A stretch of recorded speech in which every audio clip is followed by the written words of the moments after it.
Hello, fellow gardeners. Welcome back to the Humus Heritage channel. I'm thrilled you're here because today we're diving into one of gardening's best-kept secrets. Ever wonder how some gardens explode with life come spring while yours takes weeks to catch up? The answer isn't found in fancy spring fertilizers. No, the real magic happens right now, during winter, when most gardeners think their soil is simply dormant and waiting. The truth? Winter is prime time for soil building, and the foundation you create over the next few months will determine whether your spring garden becomes a thriving oasis or, an uphill battle. Most gardeners view winter as a season of rest, but beneath the frozen surface, nature performs its most transformative work. Earthworms tunnel through layers of organic matter, mycorrhizal fungi establish networks, and beneficial bacteria slowly break down complex compounds into plant-available nutrients. While your garden appears dormant above ground, it's actively working below. The difference between good soil and game-changing soil comes down to timing and preparation. Good soil gets you results. Game-changing soil virtually eliminates your workload and creates a self-sustaining ecosystem where plants practically thrive on their own. When you invest time in winter soil preparation, you're building a living system that will work for you all season long. By spring, your beds will be rich, friable, and just bursting with microbial life ready to feed your plants exactly what they need.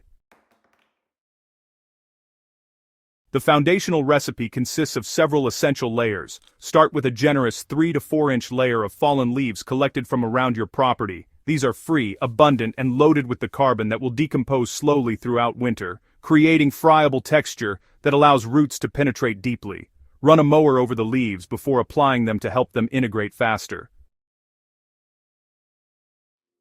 Next, add a 2 to 4 inch layer of finished compost or an aged compost blend. Quality compost is alive, teeming with bacteria and beneficial organisms that will, colonize your beds throughout winter.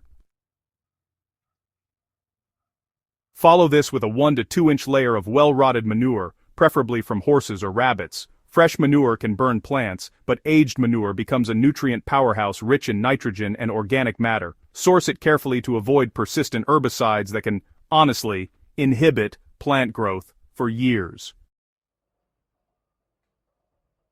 Beyond these foundations, several amendments elevate your recipe. Rock dusts like basalt and granite provide trace minerals and slow-release potassium. Bone meal, rich in phosphorus, supports root development. Kelp meal brings iodine, potassium, and growth-promoting compounds. Apply these in light layers, roughly a 1/4 inch, and let them sort of integrate naturally.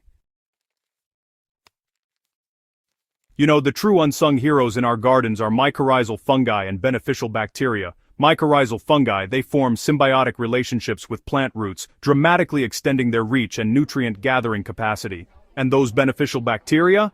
They fix nitrogen from the atmosphere, making it available to plants, and they suppress pathogenic organisms too.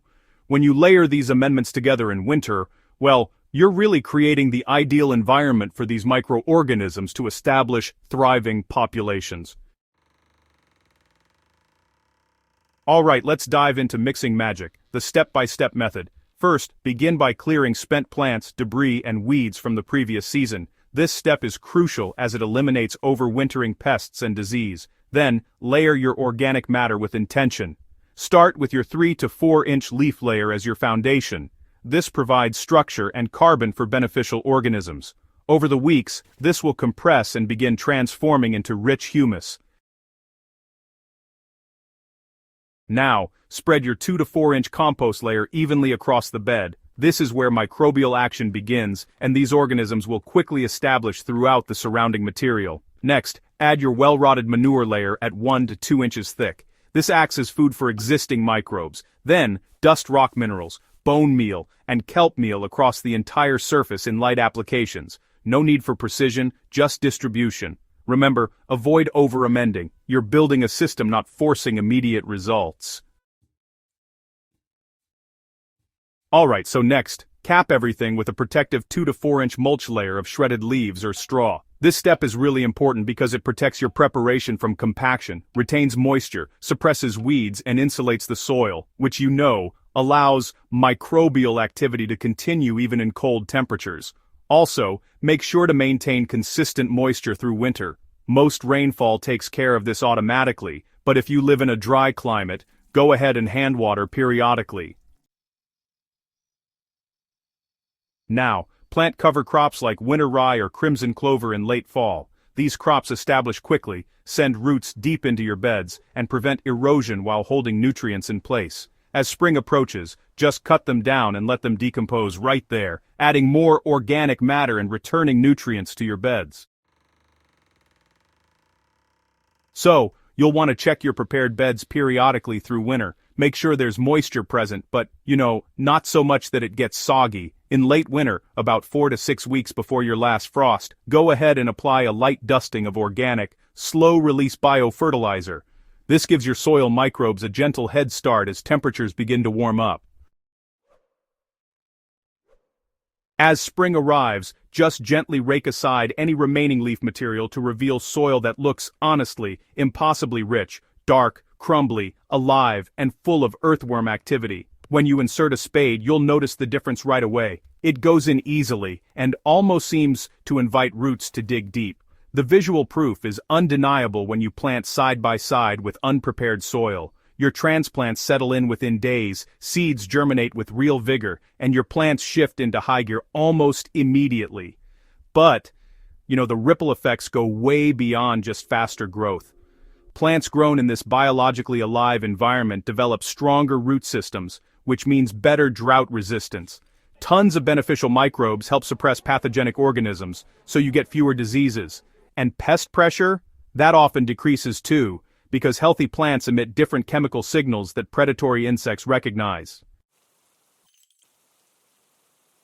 To really maximize the benefits through spring, plant directly into your prepared soil. No need for excessive tilling. Your winter work has created structure and biology that, honestly, disruption would destroy. As you harvest, try to resist digging deeply. You're preserving all that biological structure you've built. Keep layering compost and organic matter through the season. By autumn, your soil will have developed even more depth and richness. Your journey into exceptional gardening starts right now, with winter soil preparation. The secret recipe isn't complicated or expensive, it's just the intelligent application of nature's own processes, creating conditions that allow soil biology to thrive, and your garden to really flourish. Thank you for joining me here at the Humus Heritage channel. If this guide has inspired you, please subscribe so you don't miss out on future gardening wisdom. And hey, share this resource with fellow gardeners who are ready to stop struggling with soil and start building abundance. Your secret soil recipe is waiting. Let's build something extraordinary together.